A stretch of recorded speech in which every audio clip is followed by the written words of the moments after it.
the Happy Hour podcast with your host, Joel Fleischman. Hello, everybody. Welcome to Joel Fleischman Happy Hour podcast, episode number 34.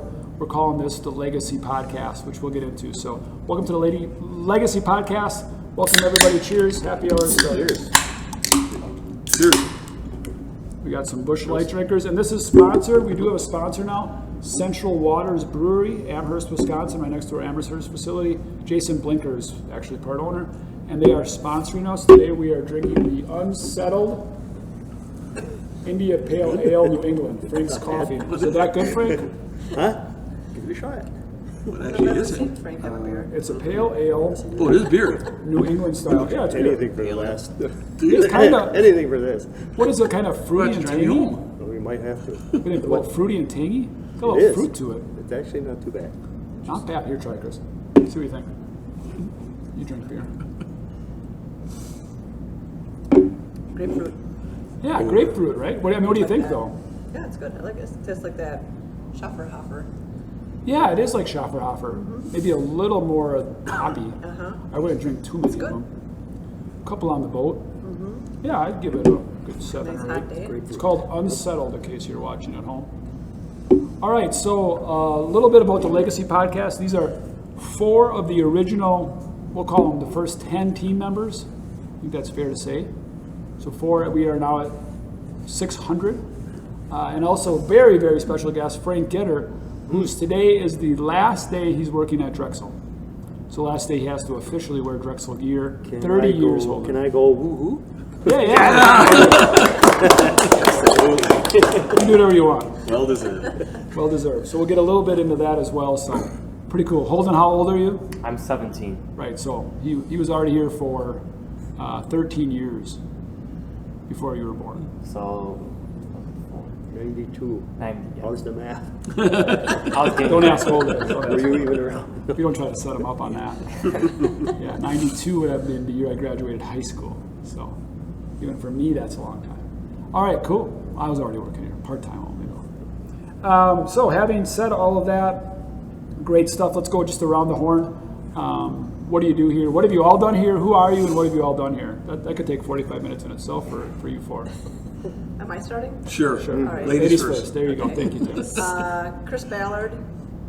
It'll be 30 in July. And I do cabinets.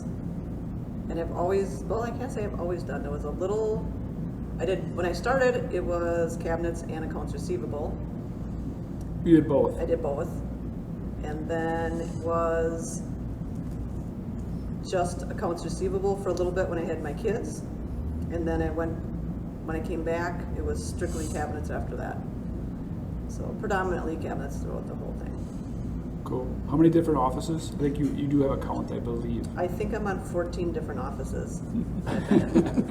Currently sharing one. Yes, I'm loving every minute of Of it. the 14. So you would think through your career, every office gets better and more cozy and quaint, right? Like you actually are going Yeah, you backwards at think this you kind of point. like really settle in and Yeah. have, everything situated. I actually don't have a lot of stuff anymore because every time I move, it's just I throw something out and Yeah. now with computers, you don't need half the files you used to have. And No. So that's, Yeah, file drawers. I wouldn't want to be in that business. nope. Yeah. All right, Scott? I started here in September of 1990, just after the day after Labor Day. So that'll put me at 31 years at that time this year. I was out in the yard until 2013, and we did everything out there. We were making picnic tables, we were building storage sheds, we were delivering storage sheds, we were fixing screens and windows. Calf sheds. Yeah, calf sheds, that's right. We did those for local farmers. We mixed paint. We were inside, we were outside. Pretty much, I was one of the only drivers at the time. Joel was part-time, and that's kind of what we had. No radios, no nothing. 2013, I came inside, started estimating. Was estimating captain for quite a while, and just, we're still doing that, so pretty cool. Looking good. Yeah, it's awesome. Rocking now. Oh yeah. Last We few are. weeks has We been are. rocking. It's been good. So. Frank Gitter. I'm currently in Kiel. I started in 92, the end of 92. Albert asked me to design homes on a computer. We didn't have a computer. I said, I was ready for a change, so I said, okay, I'll give it a try. And from there, I was not strictly design. It wasn't that much to do. I had some drawings to finish up that were hand drawn, and then I had to order the computer. We had to order the software. It took a little time. Through the years, I helped outside deliver. Well, there's always estimating. There's buildings to be built. There was always You built a lot of our buildings in Camelsport, right? Or remodeled them? Yes, yeah. Tore them down. I was with Camelsport about 7.5 years. Then I went to Berlin when that was purchased. And I didn't start out in design, but I did a lot of different things. There was estimating, there was taking care of the contractors. I had certain accounts of my own. What does that mean? You were like a salesman? Yes, No kidding. yeah. And it was the same thing. I was buying trusses. Engineered lumber was starting to come into its own, and there was a lot of that to be purchased. There was steel buildings, a lot of steel buildings up at that location that I took care of. Pole buildings. And yes, and Still is. at some point, these new locations, you always have to, you can't handle it all, so you have to start divvying things up. And eventually I ended up in design and just carried on with that. There was some purchasing, some taking care of the contractors, the usual thing. But design took off, and I was just full design. I was there for 4.5 years, and then Albert asked me if I'd go to Kiel to set up a design service, and I did that. Again, beginning, your time wasn't always for design. There was everything else that needed to be ordered and estimated, and steel buildings again, or pole buildings. And I'm there to the present day, and the last buildings I designed were in 2013. My computer gave up. AutoCAD was taken off, and they were using different software at the time. So that was the last designing I did, and I went full-time estimating, similar to Scott with Lion Swift, and that's what I've been doing since. Cool. A lot of stuff. A lot of stuff. 30 years. I'm Tim Lindsley. I started in August of '91. Primarily, Albert hired me for on-road sales, account manager, QB they're called now. When I first started, the designer at that time. You were the first salesman, first of all. The first. That wasn't named Salesman. Albert. I'm sorry. The what? first salesman that wasn't named Oh Albert. yeah, first salesman. Yeah. So when the designer quit at Camelsport, I did a bunch of designing, estimating also, and then Frank came on. I took care of the design. I still did a little bit of estimating, but primarily out on the road for the remainder of the time. Although that's not totally true that you were out on the road selling. I remember you having a handwritten purchase order book. Oh yeah. Yep. That lasted a very long time. You had to have, because you had to have actually ordered your own materials as well, right? Yeah, anything for the job was ordered by the person that sold it. Yeah, we didn't have specialists. And your estimates were written by hand, most of them, you know. Tim would give me an estimate, and it would have all the lumber listed and quantities, and I would have to go through the book and put what the price was and extend it out, and then do the totaling of things, and that was all done by It took a hand. long time to do those. You know. And your mom did a lot of those too. Yeah. Yep. My mom did. Wrote them all out, and but yeah, the purchasing was always done by the person that sold it, and purchase book after purchase book after purchase book was a common thing. You know. Well, and a big thing was we were selling about $200,000 a month back then. Maybe. Yeah, I mean, so Winter was different, but Yeah, winter was always a lot slower, but if he could sell a steel building, that would keep us alive at that time. Yeah, Yep. really in the winters you would actually scramble for work. yeah, which is why we did the buildings and the picnic tables and the yeah, you guys out in the yard did all Yeah. those odd jobs. Yeah. So you didn't get laid off. Kept What us was the going. first year we hit $1 million for the store? Do you know? Excuse me. Oh man, I don't know, but you must. Do you remember the contest?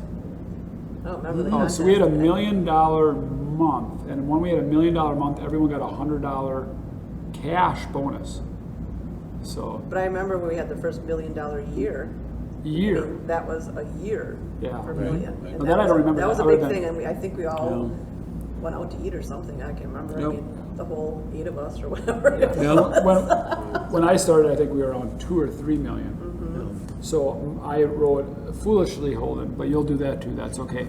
I started out of college. I remember I wrote it down. I think I still have it somewhere. I made a 10-year goal plan, and in 2010, the goal was to be 10 million. And my dad's like, "You're nuts!" And I think we were much larger than that already by 2010. But that was interesting too. And you were going to rename the lumberyard Bluebird. Yeah. Or Early Bird. What was Early it? Bird Early Lumber. Bird. Yeah, so when we went through the Campbellsport, Burl, and Keel, you know, we had Campbellsport, Burl, and Keel, Drexel. We had 4 different names, which was just brutal.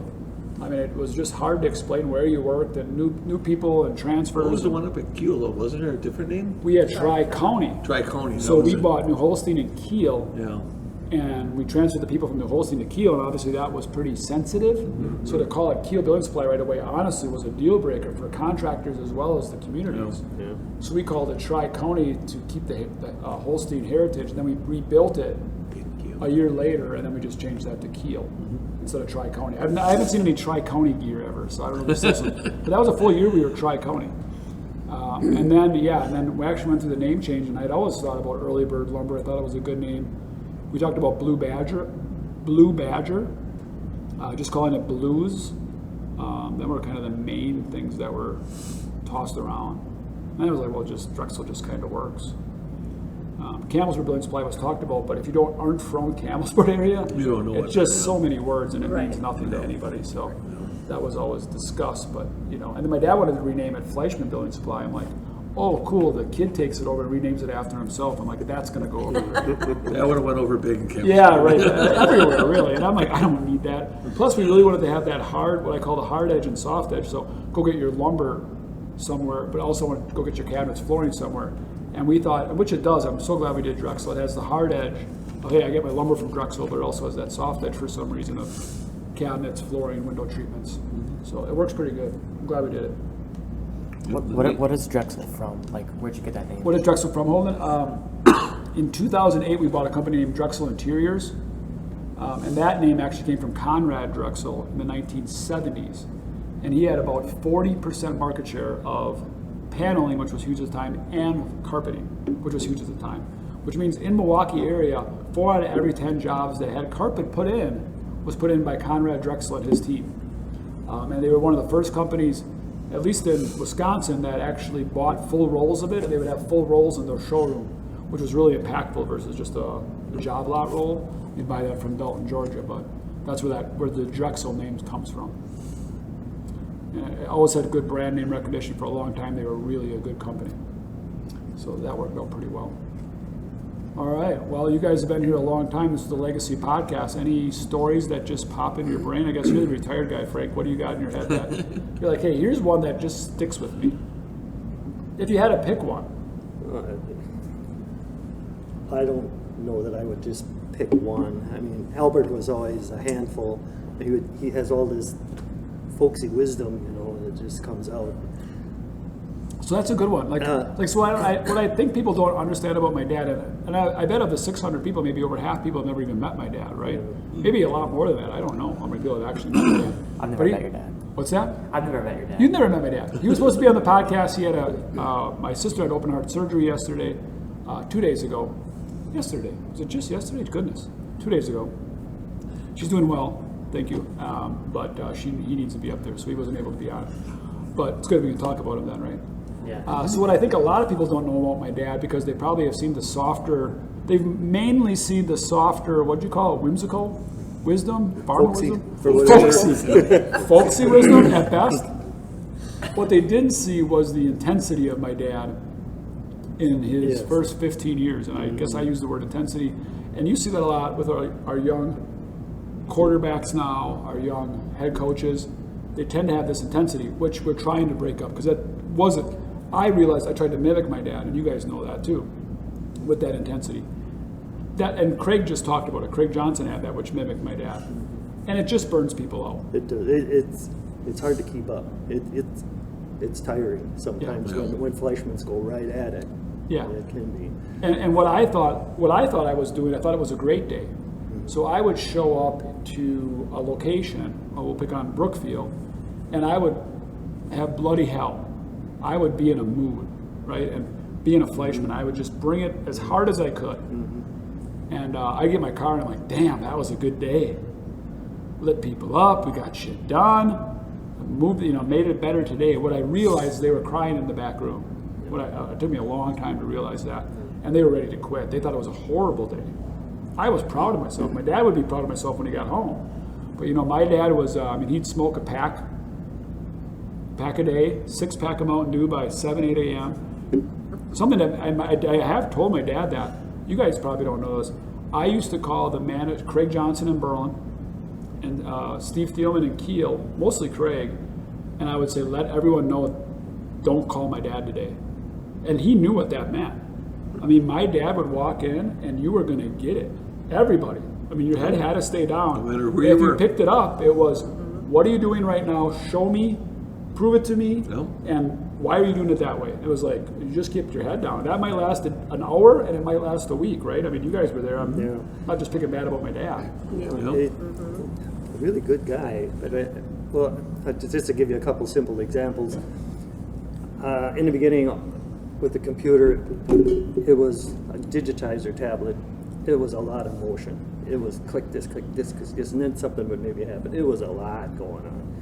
Yeah, a digitizer was like a cheat board on a keyboard, right? There was like little codes This kind whole of. separate board that had all these boxes to make something happen. Yeah, right. When the mouse came out, it was great. But in the beginning, it was Yeah, it wasn't a hard. mouse. You had to literally pick a thing. You could just work on the screen and just go to it. But in the beginning, my hand, my arm, they were just hurting. I didn't know what carpal tunnel was, but I was hurting. And we were working long days. It'd be spring, and I'd say, Albert, I don't know. This is really bothering me. He'd look at you and say, you're right-handed, aren't you? Well, use your left hand. And that was the end of the conversation, right? He'd leave. I believe it. There's 24 hours in a day. If you only work 12, you're half time, right? You're part-time. Yeah, that was the running joke, right? My dad said, well, we work half days, 6 to 6. Yeah. And there was no bullshit. That was it. My first raise, he says, you're doing a good job. I want to give you a raise. I don't even know how much it was anymore. He says, this is what I'm going to give you. But if we run into a little hard times, I may have to take it back. I never heard that before, but he was honest. Yeah, well, there was that risk assessment. My dad, if you don't know, he never went on beyond high school. He had C grades in high school and came from a family farm. And my grandpa was born and died on the family farm. He never had a different job. So my dad was really a farmer at heart, with a folksy wisdom, right, or moxie or salesmanship. So he was a salesman at heart, really. So, he really didn't know what he was doing. So he was just making it work. And I think the only way my dad knew how to make it work was to work. Mm-hmm. And that was it. We would just outwork it. It was just outwork everybody at the end of the day. But there was still something unique about him that just the right person at the right place just made things work somehow. Well, he trusted the locals that really supported him, which was huge. Yeah. Like we talked about before. Yeah, and my dad is a very loyal guy, and will outwork you, and but very passionate and well spoken, and he was a good salesman. Mm-hmm. He can talk, he can talk you into just about damn near anything. So that all really worked in as a favor, I think. Mm-hmm. And honestly, my mom doesn't get much credit because he was a hard driving, drinking, smoking, going at it guy, and my mom. He sat next to my mom. And how they worked together for so long. But my mom was like looking back, my dad probably would have grew a lot faster, would have made a lot crazier decisions. No one knows how that would have worked out. I'm sure my dad thinks it would have worked out great, but she was always the yin and the yang, as you know, Chris. Kind of explain that dynamic, right? So there's 8 people working here. Yeah, he'd be in his office sometimes, and there was, if I was Joni sitting here, Albert was facing her, her side, and there was a glass window between them. Still there? And yeah, the window is Well, still yes. there. Who sits there? Hannah. Yeah, Hannah sits in The over. design- Shout out to Hannah. Yep. Yeah. Yep. And he would be. Well, in- Hannah and Dave, do they share an office in there? Is No, that it's Dave? divided. Yes, Oh, Dave. Hannah and then Dave, and Yep. Shout out to both of them, right? The two designers, right?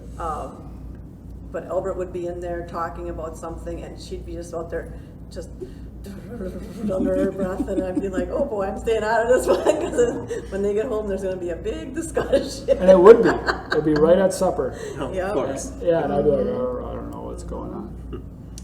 Yeah, that's one side of them, but you have to remember, family was very important. Oh, yeah. Oh, yeah. He's still, Yep. he cared. Yeah, I can absolutely. remember Grandma would come in. Grandma would Yeah, come in, yeah. and she'd, she was everybody's grandma. Right. Yeah. Right. And both Yeah. of my grandparents helped out. My Grandpa Guchar, well, only my Grandpa Guchar, I only gave her, I think he passed away before it opened, but he would have been very proud. Even my Grandpa Fleischman helped out a little bit. So, yeah. And you guys were family to him. I mean, again, he was fiercely loyal, I would call it, or is fiercely loyal. So, I mean, that meant the world to him, to anybody. I mean, getting each of you aboard was a big deal to my dad. I mean, I remember him talking about it. He was very proud of each one of you like he would be his own children, for sure. The nicest thing your mom ever did was every morning she went around and said hi. Yep, And then she'd pick up her broom and sweep. she did. And then she'd do her job. Yep. So Judy Christensen taught me how to sweep. I don't know if anybody knows that story about me. So I would come in when I was like 12, and she was pretty stickler too, and helped my dad out a lot that way. She was good at finances and making sure the pennies landed in the right spot, which I don't think my dad totally cared about. And one time she's like, "I got to teach you how to sweep," and that it had to be swept that way. And I gave her credit for that because she taught me how to sweep. So there were certain things that had to be done. And none of us were ever above that mentality. I mean, slow days in winter, there were many times that I would like wipe off nail boxes and things that were in the showroom at that time. Yeah. Paint cans and things that were, Yeah, I they think got dirty throughout the year, and that was the time we took care of everything. I think you guys being one of the first top 10 team members and what made Drexel great and gave that foundation was I don't think we ever had anybody of those first team members that ever were too big and said that's not my role. Or asked my dad, what's my job description? He would have laughed at you. But beyond that, I mean, truthfully, the you guys, which were really the core, never said I can't do that. I won't do that. That's not part of what I do. And that led to all 600 of us learning from you guys. So thank you. I really appreciate that. Because you set that bar that we just got it done. And we were small enough you had to, but you definitely could have had prima donnas on the team that said, I just don't do that. And my dad would have had to make decisions, or we would all have to make decisions. Either gone or make decisions of like, well, he's not gone, so now we have to carve out a company in a different way than we ever wanted to. And that's how all those things, I wasn't as involved in the store as much. I was out in the yard a lot more, and I think your dad trusted Dick a lot, so we were just out there doing our thing. But that's how all those, start molding windows, start fixing windows. There was never, go to this class for 3 days. It was like, where's the book? How do I do this? And you just started doing it. Yeah. And that's Self-taught. how we did all that stuff. And we always were up for it. It's like, another thing to do. Okay. Yeah, as much as we just picked on our dad, I did think he had a unique ability, and still does, of that trust. I'm just saying, that's your thing, I'm staying out of it. And again, I love you and I support you, and I'm going to razz you and give you a hard time and hold you and make you grind really hard. But overall, that's your kingdom. Yeah. And it was even out there. We, obviously we didn't have radios, we didn't have any communication. Right. So if you're a customer and you came out there and needed 8-foot something or another, and we only had 10s or 12s, we just gave it to you. There was no inventory. We didn't have to adjust anything, and we knew it was okay to do that. We didn't have, let me go run in and ask Albert if this is okay. Yeah, we were very empowered to make We decisions. were, and I think that still is true, which is why. Yeah, and all the things that at least I was taught or empowered on was customer facing.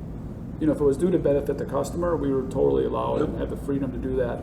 And rarely, again, as hot as intense my dad was, he never got hot and intense for the bad reasons. Correct. Hey, why did you give that? He was never chasing pennies. Why did you give that dollar up? I never heard anything like that in my whole life.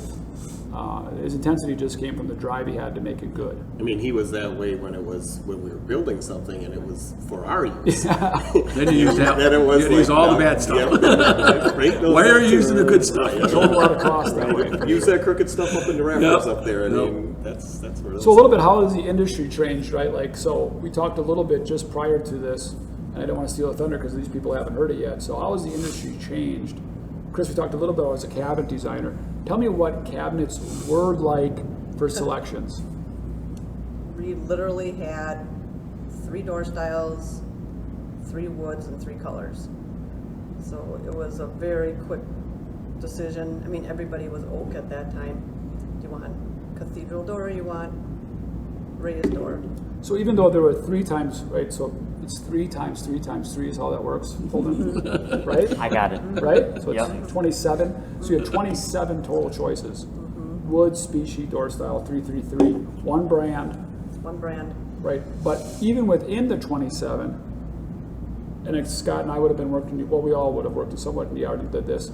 The odds of somebody placing an order for cherry and maple are 1 in 100. No, it was, 1 a year. yeah, no, So you really, your choices were like 2, 2. right? So 2, and Yeah, we had and now we're turnstile. and now I mean, again, because of the multiplication of options, it's well beyond thousands. There's millions of options, which might not still be enough. Yeah. And I remember when I first started, all I had to sell off of was a turnstile with then 8 doors at that time, because of 2 on each side. It was a cube that spun. And there was a little, maybe a 5-foot section of a display stuck way in the corner on some car siding, the car siding wall. And I Just open and close them. I mean, that's what it really was, if I remember. Here's a drawer. It wasn't for a look. It was like more, this is how it closes and opens. But then I convinced Albert I needed to bring a vanity in and a molded marble top. Well, that was woohoo! Wow, and maybe some countertop samples, you know. And then it evolved. This is now in Joel's influence, which again, I wasn't the smartest guy in the room, but we tried stuff. And it sort of works. We were going up against custom cabinets, which we still do. Hand-built garage cabinets. There's nothing custom about them. They're just hand-built in a garage, whatever. Sorry for any custom builders the custom cabinet guys out there, but some of them are hacks. Anyways, so we were going up against it. So we built a showroom, and then kind of our first kind of venture of like relabeling things, and called it custom cabinetry. Yep. Huge deal at the time, probably 8 displays, Yeah. not 4 kitchens, but I would maybe say more. 8 or 9, like Yeah. little vignettes, little setups. And tried to branch it off and make it into its own thing. And I think it actually worked very, very well for the time. I mean, that was pretty cutting edge. You didn't see any lumberyard do that. It had to work because I remember helping you in cabinets, selling them some Saturdays. Saturdays where I was there by myself, and there literally would be lines of people waiting. So somebody like Tim and I or Frank, Scott Yeah. would have been in the yard, would have actually tried to We help tried you. our best. And I'd be like, that might work. She should be available in the next 2 hours-ish, kind of. But we made it happen Yeah. as much as we could. So that's kind of the biggest things in your industry. Laminate countertops to granite and now to quartz would be big. And literally the computer thing. I mean, when I started, it was all hand-drawn, graph paper, carbon paper, and then it was computer-generated floor plans, which was crazy, like, wow. And then it would give you the 3D version, and now it's all full-blown color. It looks like a big TV screen, and it's like you're standing there. It is almost hard to tell if it was the picture or the 3D. I mean, Yes. shout out to, I saw a few of John Van Beek's. Yep. Hi, John. And I had to go back and forth. Like, is that the new one or the virtual? Yep. So great, awesome. Yeah. However, it's been interesting in our industry. Margins haven't changed that much. Cabinet designers haven't gotten that much more support. Yet these services have been offered and designed, and the stress, which I see on our team every day, from the quarterbacks to estimators, the entire organization and our industry. And not to say we weren't ever not stressed. Summer always was a very, very stressful time. Winter was a little more laid back. But the nonstop stress, because of the onslaught of selections and revisions and changes, without us as an industry raising our margins enough to hire more people, our margins haven't really changed much. And we're already operating at about a 5% bottom line, so it's very difficult. So for some reason we added all these services without adding any margin points or dollars to offset the workload. So it's been really, really a challenge for everybody. The COVID thing in the last 12 months hasn't helped and all that, but it's been a challenge for sure. It's a real thing. I don't know how to help them. Half an hour client meetings are now 2 hour client meetings, and it's just that much more time it takes because there's so many more choices, and it just takes longer to make those decisions. It's not the consumer's fault. No. But there just is that many more expectations and that many more options. I mean, Anderson windows were white and Terratone. White and Terratone. And Terratone was 10% more. Yep. And we just stock white. So it was really white. It was white, and then crazy people get Terratone. Yeah. Or commercial jobs. Yeah. And we used to like stock the windows, right? C24, C14. How much was a C24? Well, back then, $200. I have 404 in my brain on this. When I sold them, I think they were $404. Could be. Patio doors were around $1,000 when I sold them. FWG 6068s. Yep. So interesting stuff. Interesting stuff. And Frank, on your design side, what have When Albert asked me to come on board, we were drawing by hand, and the designer at the time was let go. I didn't know that. I thought he was going to be there. I had a little drafting in the summer school, fresh as a freshman. I walked into this, and here were these hand-drawn things, and I'm supposed to finish these? I really didn't know what was going on. And then the computer came on. Well, Ron helped me figure this out, Ron Neitzel, who I guarantee you is not watching this. Yeah. No. I just ran into you, just talked to him last Friday. He does stop in every once in a while. He's a team member that retired by us. Oh, good for him. That's for years, yeah. Good. He came to my wife's garage sale. And then the computer. Did he buy anything? Everything was marked up so much. He had to talk to me about land and tractors and whatever. Anyway, so we got this computer coming in, and it was AutoCAD, so I didn't know what the expectations were. Start drawing lines we were hand drawn. We had to come up with title block. We had to come up with to fit the sheet of paper and work through that. And eventually, it started turning into these 2 stories, and all of a sudden they got more complicated. And all of a sudden, this tied into that, and things just started evolving all over the place. And we were busy. I guess it was accurate. It was clean. Yeah, that was the advantage. That was the advantage. It was accurate and clean. And you knew, and Frank, you uniquely knew how to draw like a builder and make it work. So it was very, because you were a builder or are a builder. I think once you're a builder, you're always a builder. Yeah. But so people could trust you. It was accurate, clean, and buildable, which is still to this industry is still unique at times. That was the big one. If you could do that, then it could kind of let's work through those other issues. But and you can make changes a lot easier. Oh yes, changes. Oh yeah, because it was hand drawn versus computer. So that was smeared up over another sheet and whatever. And it didn't have that ammonium running. Ammonium, I used to run the ammonium and fill up the bins and all that. Yeah. So no, it was really good. And Albert's expectations when I first came on board. Okay, this is going to be computer drawn, so we should be able to get an estimate off of that. Well, that was what year? 1992. And we think that could happen in 2021. It's just amazing. I remember having a conversation with you, Frank. I don't remember multiple ones. That I was like, I don't think we should ever hire an estimator anymore. This is like 1999, 98. Because, this AutoCAD is going to, if it knows it's not a line, it knows it's a widget, once things knows it's a widget, someone's going to easily come up with and do a materialist. We're still not there. As Scott knows, well, Frank, you were an estimator until today, materialist provider, that we're really close now. I mean, I can see it. Like now it's it'll work. Back then it was just a line drawn on a piece of paper. It wasn't this 3D model that we could create. I mean, I'm seeing that Sapphire Viewer, which is the software we use now or we're converting to. I mean, I can see every single stick. I can see every single header. I can spin that around when that model's done off at the estimate. No longer would a framer not know where that material goes. I can see it. We are actually virtual builders. I mean, that I've heard that title for materialist providers. I've heard it for designers. We really are. We're virtual builders. We're virtually building that for the site, which is really cool. It really is.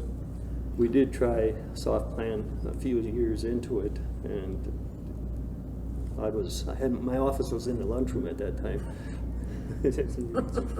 New offices all over the place, but We've always been out of offices. Yes. That's the true thing. Yes. But the software just wasn't working. It was spring, and we weren't getting any support.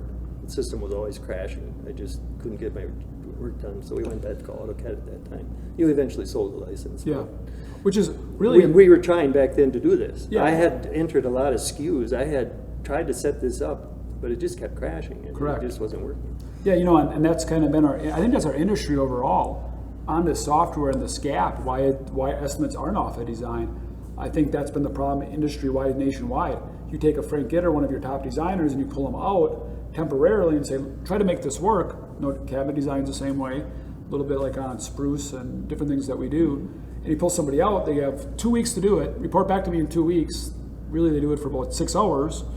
Where's that at, Chris? It's just not there yet. Okay, we move on to the next year, and year after year after year. So again, Dan Evers, Amber, fantastic. That whole team deserves a lot of credit. You know, 2 years ago, we pulled them out of any day-to-day. I don't know if you guys are aware of that. And they just don't do anything but research and development. I think we're one of the only people in the, thank God we're big enough and bold enough to do that, but they've only been inventing things. They invented Revit. I mean, Revit's a software. The way we do it in house design now, they invented it. They literally, like you did in AutoCAD, Frank, well, I need to do a title block, I need to know how to build a wall. I was watching them, how do we do a window detail? Now we have it, but man, that took so long to develop. But wait till you guys see it coming up here, launching in January 1st. It is so freaking cool. But it took a lot of time. Yes, now we're close. It took a lot of time, and there's a lot to get done in between, and you just need the manpower to do it. Yeah, and you know, everything we do, which looking back, you know, as long as I've been here, Joel gets credit, or Chris gets credit, or Dan Evers, or somebody, but everything we do is like a building block, right? It's just, Joel, it's amazing what you did there, and I'm like, there were foundational steps along the way. Maybe I pushed it over that one last %, but I didn't do a lot, so. Well, Tim, go ahead. That all ties in, starts with the design. Now we're really close on that. The estimating is the same way. We're taking those steps, and I think some things that hold it back, obviously, is with all the choices that there are, and so everything turns into special order. Right. So that makes it harder, obviously, to just spit that out. But I think when that gets figured out, you're right there. And I think you do get bogged down in those things, Scott, like that, of the 80-20 rule. Yeah. You think about the one equation in 100 times, and your brain just psychologically won't let you get past that one time. Yeah. And you're like, well, worry about that one time. 999 out of 100 it's going to work. Okay. And you keep going, yeah, but that one time it won't, so we should just not use that software. And you're like, you got to get past that. You got to say, we'll figure that out when that one comes up, if it ever comes up again. But 99 times this is going to work, and that's going to make us a lot better as a company. So, interesting. Tim, as a salesman, and we got a little background story. I've told it about Tim before.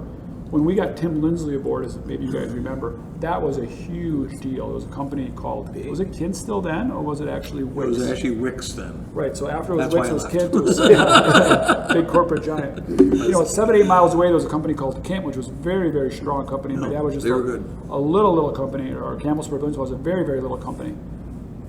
And they were very, very good. They had a truss plant that had amazing people, and hard time competing against them. They offered good services, had a great reputation, and in my opinion, their top guy was Tim Lindsley. And how did my dad ever convince you to come aboard? Because we didn't have a salesman. I mean, we were rogue. We didn't even know what it was. Well, yeah, but we were just like an offshoot of nothing. We were just like, my dad, I mean, I was building, what year did you start? 91. Yeah, I was building horse fence.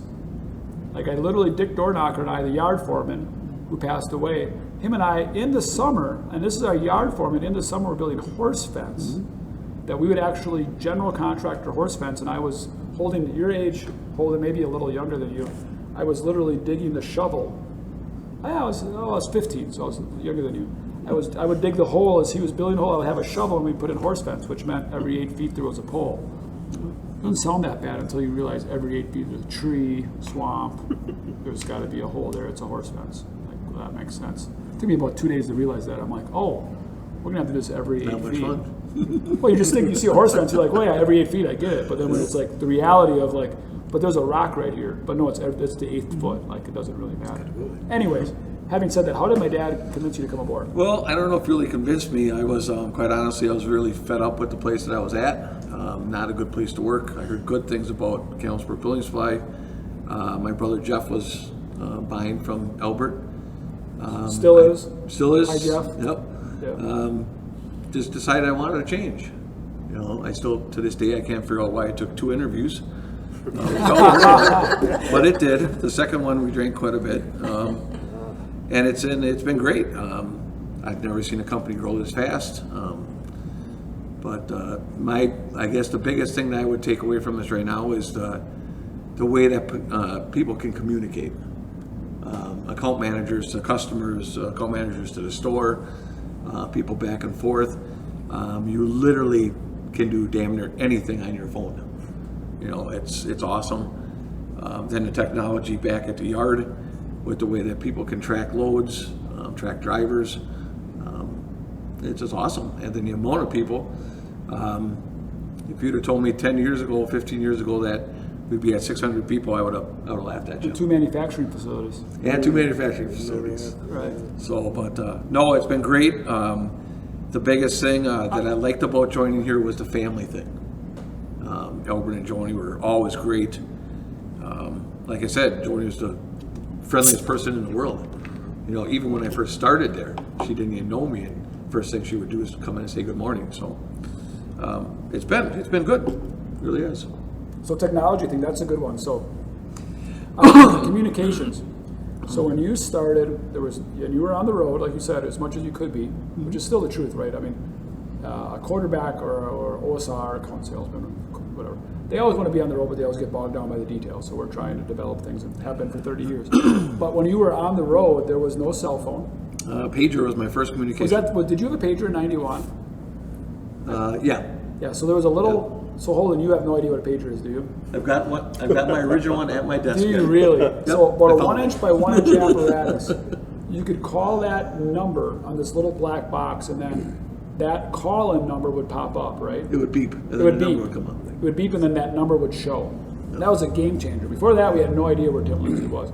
Now it would beep, and the number would show up. So he would pull over somewhere at a payphone. Yep.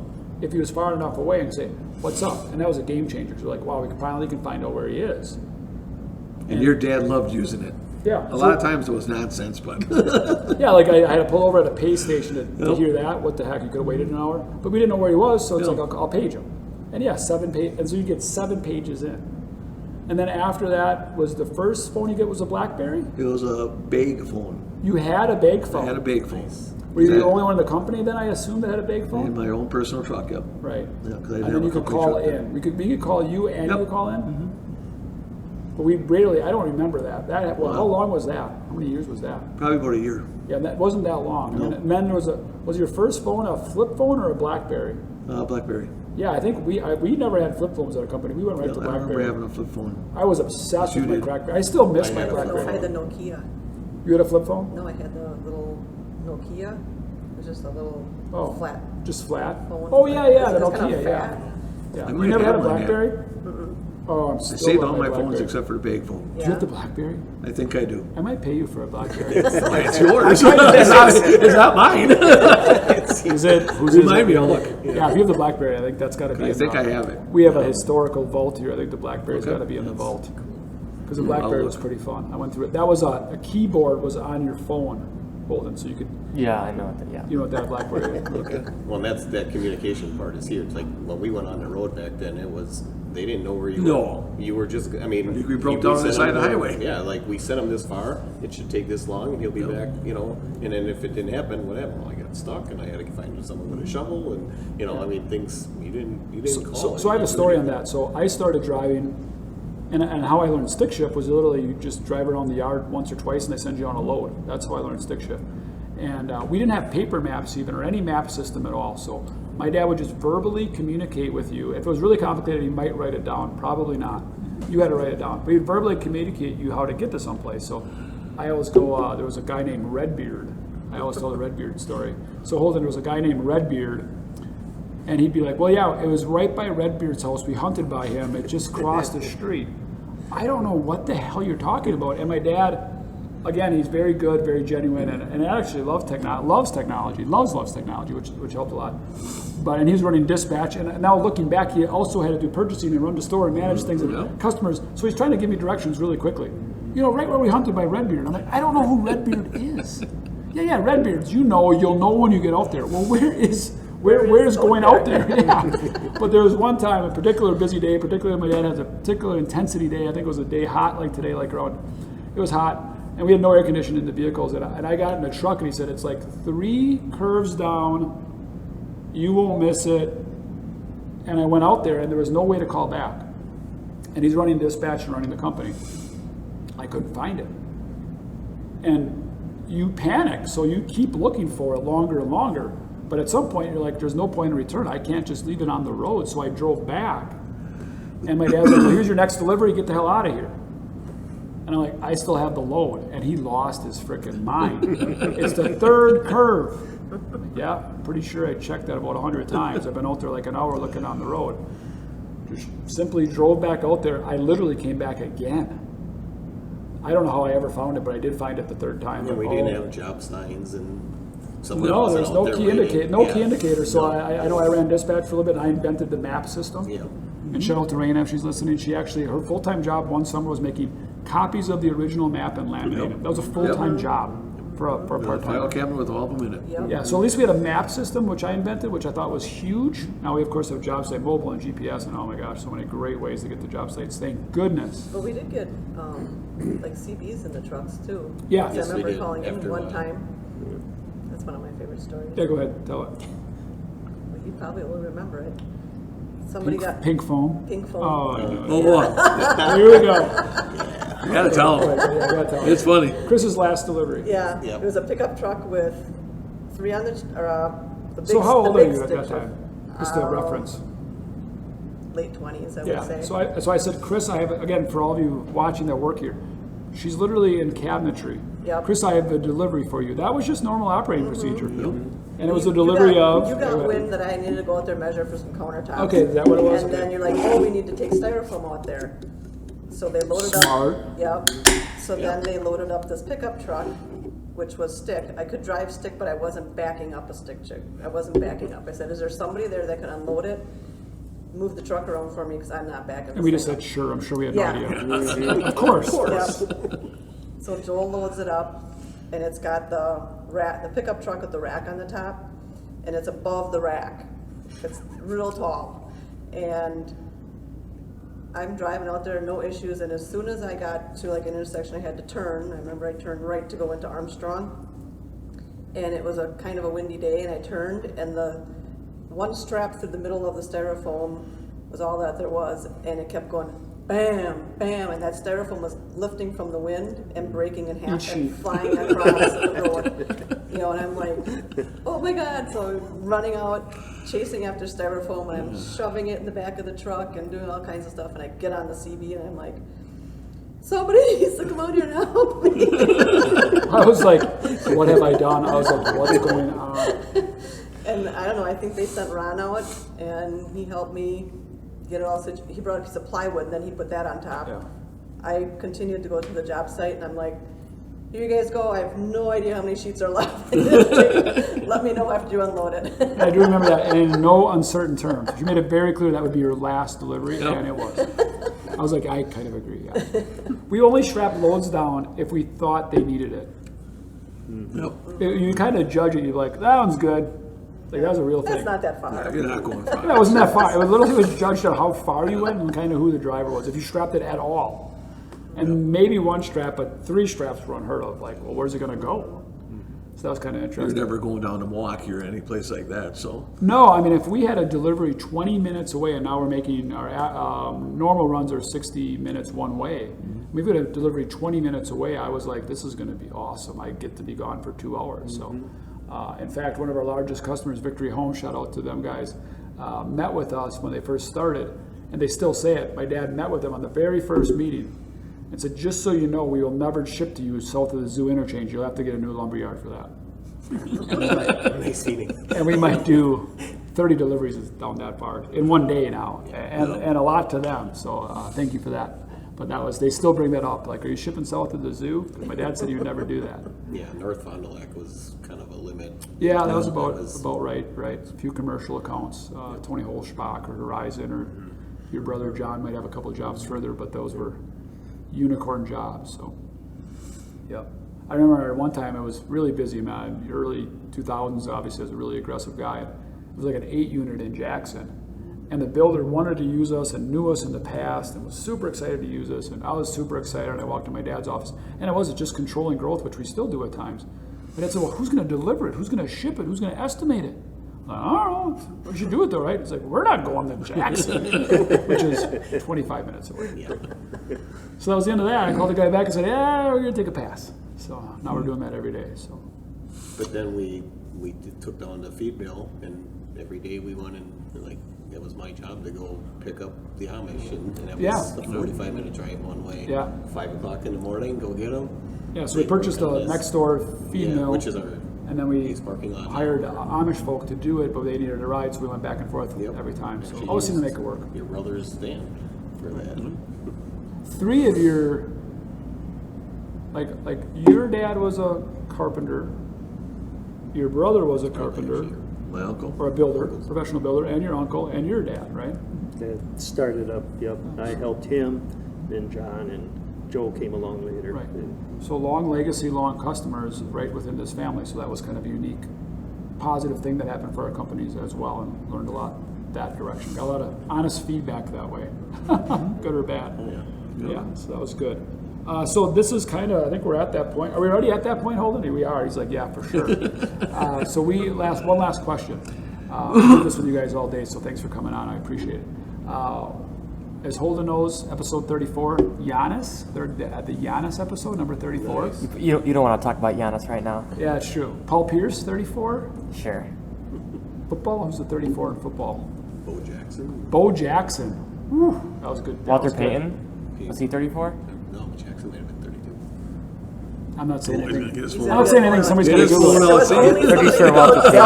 That's why he's the producer. That's what he does. He makes himself look. He makes us all look good. So. Yep, Walter Payton was 34. Walton Payton 34. I think Bo was 34.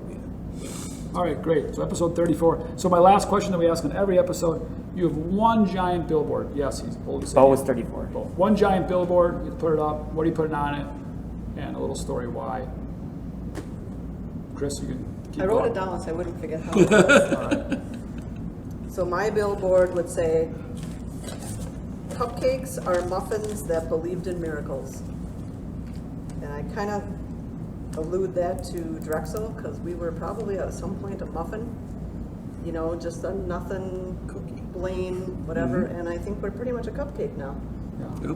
Well, I think that's so much like you, though, Chris. Like, it's funny, but it's really soulful too. So it fits you perfect. But I love it. Like, because I think that's really good. That's great. Are cupcakes and muffins like the same thing but without frosting? Oh, No, they're a lot it's different. Way different. Oh. But yeah, that's I don't- it. Without say it again, so Holden can hear it. Cupcakes are muffins that believed in miracles. So That's the basically, difference. we had a lot of people that started out working here when Drexel was a muffin, and everybody believed in ourselves and Albert and his dreams, and now we're cupcakes. Way beyond his dreams, that's for Yeah. sure. Right. Yeah, any of ours, Right. for sure. So cool stuff. That's great. Thank you, Scott. For me, it's basically just deal with it. I think whoever's made Drexel successful, and even in life, it's like life constantly is throwing challenges, obstacles, changes at you. And if you're going to sit and dwell on it, if you're going to be negative about it, you're not doing anything to fix it or move forward. So if you just deal with it and do the things necessary to move on, it really keeps life really unstressful. And that's, I think I've managed to do that for 31 years. So. I love it. Yeah, I think you live your life that way. Just deal with it. I love it. That's good. It's really good. Tim, we'll let the retired guy have the last word. So, Tim, You're privileged. Mine would say success means surrounding yourself oh, that with was good a people. sex thing. Oh, that should be Success. success. Go ahead, say it again. Success means surrounding yourself with good people. Okay. And I say that because I don't think I'd be here today if it wasn't for the people around me. That's good. Yep. You get to finish it. Yeah. Boy, I can't hold a candle to this, you know. Oh, They're yeah. all really good. You can. I also think success, you know, and success is a lot of different definitions, but I also think it's the people you hang around personally as well. Yep. True. I think Your if friends. You, yeah, I do Yep. think if you have, Outside of work. and for Holden or young people that are listening, I think a lot of older people, and maybe older people, like if if you have negative friends, and even if they've been your friends your whole life, they're going to bring you down. And you just kind of got to move on, and they'll be okay, and you'll be okay, and maybe they'll be better with a different group. But you find your right group, they will bring you up. There's no doubt about it. Well, and stay with them. I don't think everyone realizes how much time we spent together outside of work in those first 5-6 years either. We were together a lot. Oh, yeah. Yeah. And a different culture back then. I mean, people did do that a lot. They had a lot more freedom. They weren't the youth sports and the other things that we are now attached to. It was much different. Scott touched on it a little bit. The word change or die. None of us here have stayed the same from the very beginning. Even if you're in the same job, those clients, they're all different than they were a few years ago. I mean, each of what we're doing, it's different. Whether it's modern or whether another product, whatever, changes are happening continuous. And if you don't, you're just not going to stay in the business. You'll no longer be relevant. Right. Right. So saying, well, that's what we've done, or that's why we, if there's a reason why, but boy, you better go. I mean, we even talked about 3D design and how excited we are for launching that in January, and we are as a company. And Kris knows that. In a lot of ways, we're behind. Yeah. I mean, our competition's doing it, and yet we're like, wow, this is really new and cool. Well, is it? I mean, it's been on HGTV for 10 years. I don't know how new and cool it is to the homeowners. They've been seeing it for their whole life to some degree. So that's change or die. It's really good. So Frank, we have a parting gift for you. Oh, What's that? Well, it's not cash, so just relax. But we do have a thing. We do a thing called the Paul's Homes, right? So we do give a home in Haiti, and you knew Paul Krause, I think, pretty well. I knew Paul very well. Very well, better, probably much better than me even. Yes, I worked with him every day. Yeah.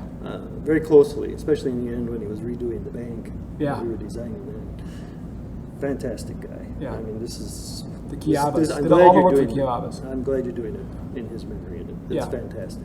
So every time we build a Paul's home, which means off-site construction using our categories, we're giving a home in Haiti. And our last podcast was just talking to those people in Haiti. How one, if you didn't listen to it yet or aren't going to listen to it, they said in Haiti, you don't understand, they don't even have mailbox offices. They don't have much of a culture. They don't have plumbing, they don't have electricity. But if you build one home and the families lean on each other, so you don't even affect one home, it's a ripple effect. You're actually helping 3 or 4 families that actually get to live there. But beyond that, they said even if you can get a person a concrete mixer, they now have a job and they now have a service to offer. So building a home is a complete ripple effect of helping numerous people feed numerous families for a long time and just really changing the way they philosophically live. And I know you knew Paul, and I know you appreciate this. So we're gonna give a Paul home in your honor, Frank. Ooh, very nice. So you go to our website, pauls.homes. You'll get to meet the family virtually, of course, through pictures and their story. But there'll be a Gitter home in Haiti in the next few months. So cool. Fantastic. Thank you. thank you. I thought maybe you'd appreciate that one. Very So nice. try to know you a little bit through these years. So thank you, and we are taking you home today. So we got Really? Yes, we just as Drexel just purchased from Don Stuffel here in town a baby blue mint condition 1966 Corvair convertible. Really? Oh. You get to drive it. You can either drive it or I'll drive it. It's your choice. Is it stick? It's thick, yeah. Force feed. Frank's driving it. I'm against it. Like that Sounds away. good. In fact, we were going to do what's the guy, the karaoke guy? Car karaoke, what's his name? Holden. Late night TV, they do the I don't know. celebrity Oh, I karaoke. know. Corbin? Corbin. I thought maybe Frank and I could do the drive home karaoke. We're not doing that on video. You don't know that, Holden? That's I cool. have no idea. Yeah, so that's great. So thank you all for being on. Frank, thank you for your time. Thank you. Yep. And you guys have been great. Congratulations, Frank. Very cool. So, all right. Yep. Glad you guys were there all those years. It helped me out a lot. It was fun. All right. A few tears in everybody's eyes, and we got to go. Peace out, everybody. Thanks for watching.